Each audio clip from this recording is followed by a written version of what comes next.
Hello, sister. Hel- Well, hello there. Hello, hello, hello.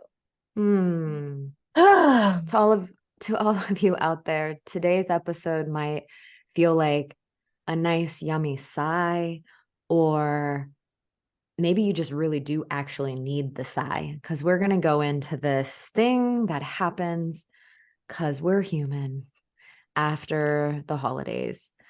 We're calling it the post-holiday slump, and this is true. I know I felt it before of I'm so high. I have all of my beautiful chemicals that are oxytocin, my dopamine, all the things are running, holidays, family, all the things you're going strong from like the end of November to to the very beginning of January. And then right about this time, sis, it's mm-hmm, like, oh, wait, mm-hmm. what? Oh, life's here I am. Here I am Again, back again. here I am again. And it feels sometimes like all of that like woo woo energy. Yeah, yeah, yeah. It just comes to a screeching halt. Like there's no transition to like let you off the roller coaster. Like it doesn't slow down. It's just like we're done. And then the world seemingly just returns back to its callous, monotonous kind of pace and feel. And here we are trying to figure out what just happened because we already covered this on another episode. But for those who made some resolutions, now is around the time where they start to taper off. And you're starting to think and feel like, ah, I'm back in the same situation again. Oh, things are really heating up at work. I got to dive in. It's beginning Mm, of the year. I've got to get things ready. Like it's just like we're back into the mix again. And I don't know why carnival stuff is coming up in my head, but if anyone has been like when I was growing up, it was called Devil Pole. Who named the ride that for kids? But it's like a centrifuge, and you're back against the wall, you're standing, and it spins, spins, spins, spins, spins, and no, you're no, just like thank you. stuck on the Mm-mm. wall until it slows down and stops. Like that's the feeling that comes up when we're in PHS, the post-holiday slump. And it's like we've been spinning, spinning, spinning. It's like, oh my gosh, my back is against the wall. And then you just get like dropped. What do you do to carry that momentum that you committed to during holiday season? What do you do to carry that forward? Because, Mm, yeah, the world is, let's say, full of good cheer, merriment, family, or for those who are struggling through holiday season, there's relief like, okay, that's over, but then the world is still back to what it was before. Like, what do you do to take care of yourself and support yourself on this like emotional drop that happens? yeah. And there's tons of research out there, you can find it, but there really is an emotional slump that happens right after holiday season around this time. One, are you even aware of it? Do you recognize that it's happening? And then two, if you do recognize that it's happening, what do you do? What can you do? It's Yeah. fascinating. I want to, the other thing is also the holidays do roll around winter solstice, and then we Right. really start feeling the darkness a lot earlier. And depending where you are in the world, like the Yeah. weather could be very frigid and cold. So our bodies are trying to stay warm. Like it's a whole thing that can happen for a lot of folks. I know I had became very aware and was one of the unconscious, and then became quite clear why I kept moving to Florida was I really battled with seasonal depression. And so winter was really rough when I was living in like the Midwest. And then I get to Florida and it's warmer. The sun is like a little brighter. So I Yeah. also just, if you're in that place, it's like the gentleness during this time. And I'm glad you also brought up if you're struggling, because here's the other thing that could be um bringing in this slump is like maybe you've been putting on a show. And by putting on a Mhm. show, maybe you have just been doing everything you can to show up for your family, for your Yeah. friends, for your loved ones during the holiday, because maybe it is an absolute time of grief. Maybe you've lost a loved one during the holidays. So the holidays absolutely do not carry that same frequency of like joy that some of the other folks in the world experience. So maybe you have just like literally been eking by. Let me put on this smile, for the Yeah. kids or for whatever when you're Yeah. really gut wrenching, like breaking inside. Um, yeah. So wherever you are That's so, on all yeah, this, completely valid. And there's so many people who live in that and walk in that every single year. And there are some who dread going to be with family, and it brings up some traumatic experiences they may have had with family, and yet you show up because you feel like out of obligation, this is what I have to do. This is what's expected of me. And the fallout if I don't feels worse. So I mean, there's a lot. I know for me, I am a holiday girl. Like I'm all about my Christmas. And when I was in Atlanta, I had a core group of friends and we celebrated Christmas, Hanukkah, Kwanzaa, Eid. So all of our holidays get it all together, in. Hanukkah, Christmas, Eid, Kwanzaa, like everything. But there was a time, started about 4 years ago. No, no, no, that's not true. Longer than that. 9 years ago, where the holidays shifted for me because family members started dying one after another. There was like one death, and then within 40 days, another death. And then later in the year, another death. Like, so from October through the beginning of February in my family, it's either someone really close to me who passed, it's either their birthday, like a remembrance of their birth, and their death date at the same time. So it can feel very heavy, and it can be like, I need to be here for my family members who are still struggling and wrestling with day to day life because those loved ones are gone. And for me as well. One of the things I do that I find really supportive, for myself, is that this is the time where I check in with myself even more. And it feels counterintuitive because the world is like, we kind of slowed down during holiday season. Boom, now we're back on. So it feels counterintuitive to slow down even more.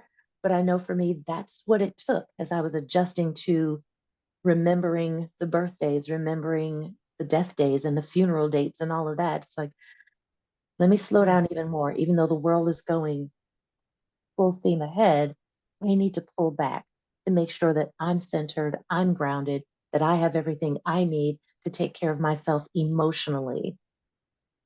I want to show up the way I intend in every situation. I fall short of it all the time, but the intention is there. And when I have the intention, it reminds me to just check in.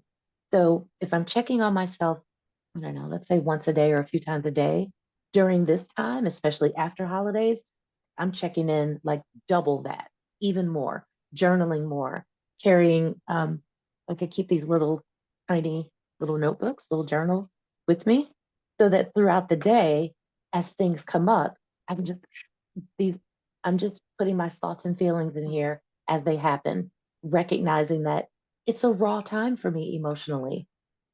And it may be a raw time for you, it may be a raw time for anyone listening or watching. Here are some of the things you can do. You can just pause and stop and let yourself acknowledge that this is rough. You don't have to jump on the Ferris wheel or the merry-go-round instantly. Like, take your time, I be think slow with it's yourself and be gentle. it's a good time too if you know that someone in your life has had a an event happen that caused immense grief during this time, and now we're sitting a couple weeks into January, to maybe not just go business as usual. And Oh, as to yeah. Stacey's point of like self checking in, perhaps you are the friend or the sister or the brother that is then checking in with that person like, hey, how are you? I know we're Yeah. like post holidays, and I know, because I grew up, my mom, I never met my aunt or my uncle, but they had just gotten married, and it was Christmas Eve. My mom should have been in the car, and something happened at work where she finished early and was able to leave and get on the road Christmas Eve. And my aunt and uncle were killed by a drunk driver on Christmas Eve, Mm. years ago. And it's always been on my heart as I got older of Yeah. witnessing my mom and around these times time of year and just like, hey mom, how are you? Hmm. Because even though it happened, like it's years ago at this juncture, but Yeah. something like it's like that's always going to be a hole in the heart, just like you with the family members that it's birthdays and then it's death anniversaries. And it's a remembrance that won't ever go away because they Right. probably did some quirky things around the holidays because people are funny. So then it's like, Always. let's talk about it. Always. So I think this time of year, we're in the new year. Maybe just like grab some coffee, grab a tea with someone. And if you Yeah. know that they are going through or have gone through like grief, like, hey, let's talk about that person and get over your uncomfortableness. Because too many people are like, oh, I don't know what I'll say. You don't need to say anything. You need Yeah. to just, hey, how are you? Gosh, I Right. know that uh for me as my aunt Linda, I know, oh, Linda passed away all those years ago. Like, tell me, how was she? Like, like just ask. So as though it is not, they are gone because spirit is always here. Absolutely. Yeah, I love this idea of checking in with people. And I get it. People are like, I don't know what to say. It's so fresh and so new and so raw, or oh, it's been such a long time. How are they going to feel that I'm bringing this up? People really love just being acknowledged. And even if you don't know what to say, being able to be that authentic and saying, Jill, I I'm gathering from what you've shared with me that the holiday season probably pretty tough for you every year. I'm just checking in. Like, how you doing? We're out of it now. Like, how are you? I'm here. You want to go grab coffee or just a quick text? Like, hey, just checking in on you. You don't even have to mention why. Just checking in. How you doing? How are things going? What can I do to support you as we move further into the new year? Mm, Whatever it is, but you don't have to overcomplicate showing up for someone. You really don't. And you don't have to overcomplicate no. showing up for yourself. Like, a And lot the of us will do potency that of for like, others, but not ourselves. what if we bring this outside our family and then this starts becoming a thing we're doing within our jobs, within our work, with our colleagues? Absolutely. Absolutely. Like, mm, Absolutely. It's it's a really, it may not be easy if this is uncomfortable for you. But it's really simple. It's really simple. You're just asking, you're just checking in. And if that person wishes to speak about anything, then they will. If not, then they won't, but they'll know that you checked in on them. And that matters. That's important. And they mm, may just say, oh, I'm all good. Everything's fine. Thank you. And they may not be cognizant of it in the moment, but when they have their times that are coming up, because grief, it will ebb and flow, they'll remember, like, wow, I do have some people who checked in on me. And that's important. And also think about, we're in this virtual world, and many of us at work are not physically at work. And then if we are, is it okay to hug somebody? Is it not okay? Like, if you're in a place where it's appropriate to physically touch someone, and the difference give a that hug hug. can make, Mm. oh my gosh, Oh, I love a hug. just the difference it makes to feel that human connection.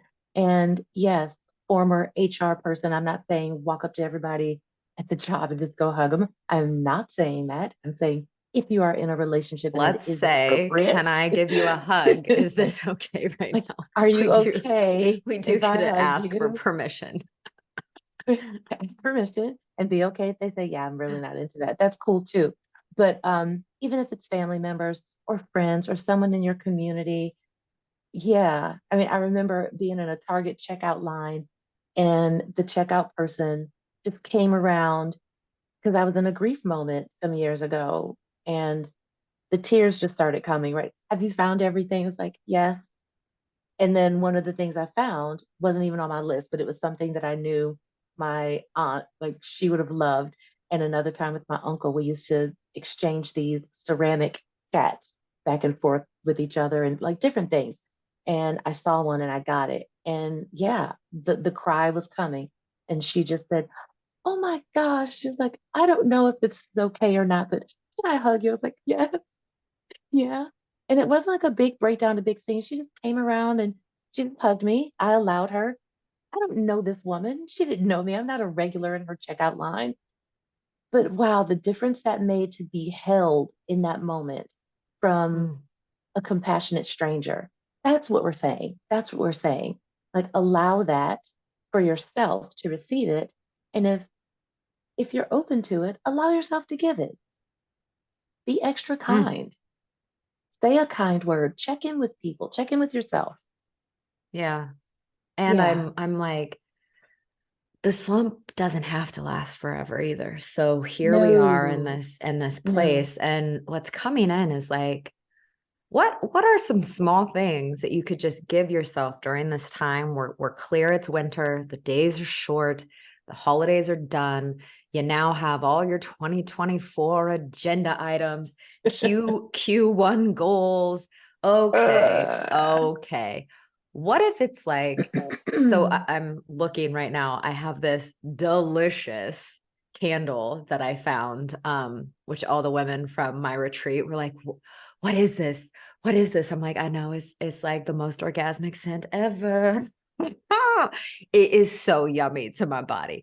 Light a little candle before you start your day. yes. Like, what is something that could just like, oh, like makes you like literally, if you're watching us on YouTube, like hug yourself. Maybe it's that, Mm-hmm. maybe it is that latte. Make a delicious latte or a cup of tea or Yes. the coziest slippers if you're a remote worker, like I don't know, whatever Yeah. it could be for you. That's a great point. And these are simple ways that you can bring comfort to yourself.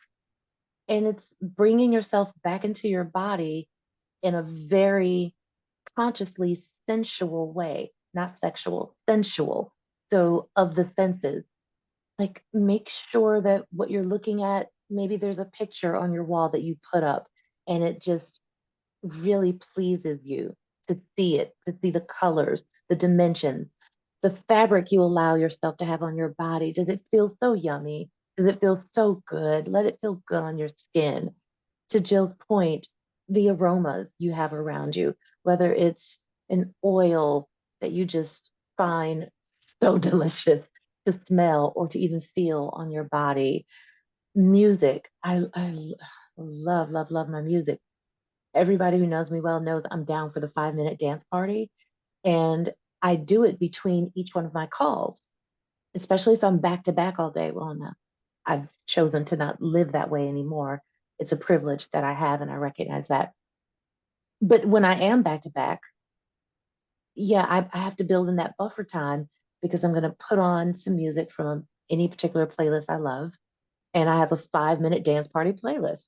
And yeah, the song is like 3.5 minutes. And I just, I get the energy out from that last meeting or call. And then I invite in whatever energy I want. And then I'm ready for the next call, back to back to back to back to back. 5 minute dance party. Just Mm, simple ways. Like, so think for yourself, like, what are maybe 1 to 3, don't overwhelm yourself, but like 1 to 3 ways I can comfort myself throughout my day. We gave you some ideas. Check in, get a candle to start your day, get a beautiful scented oil, put some good fabric on your body, do a 5 minute dance party. But you have your own thing. mm. Find at least one that you can hold on to and then try it. Like try it every day for the next 30 days and see how that feels. See how it See how the supports slump you rises. coming out of the slump. Little, it's a little roller coaster. You're gonna be going back up the hill. Yeah. Yeah, yeah, Ah, yeah. Oh, that feels like a mm, good wrapping point. I feel like we've shared some intimate things that hopefully are really going to support people around grief and also just about shifting in and out of the energies from holiday into new year and all of that. And we'd love to hear from all of you as well. Like what's happening with you? We're doing our check-in with you. How are you? How you living? How you feeling? How are you? Are you Mm. experiencing PHS? Are you in the post-holiday slump? Are you coming out of it? And if you're coming out of it, what did you do? How'd you get yourself out of it? Share it so that we all can learn and have new tools and new things. Mm. Talking about new tools, new things. We gonna have some new tools and new things coming this year. For all of you out there, thanks for being with us. This is Yes. the most joyful meeting of every week that we get to come in and bring you new episodes every Wednesday at 11 a.m. Eastern. Um, so wherever you find us, we're pretty much everywhere. We appreciate you being here. Like, share, subscribe. If this is like pulling on your heartstring to share with a sister, a Yeah. brother, a friend, a colleague that could just be supported by one thing, just be like, yo, minute 5. I think this might really support you. You know, Yeah. that's also how are you? So, That is how are you? uh, Yeah. Send him one of the yeah, reels. It's super short. Like, ooh, I thought of yeah. you. Here you go. That's a good one too. We will see you all next week. We adore you. Love Sending you. you a lot of Mwah. love. Be still, y'all.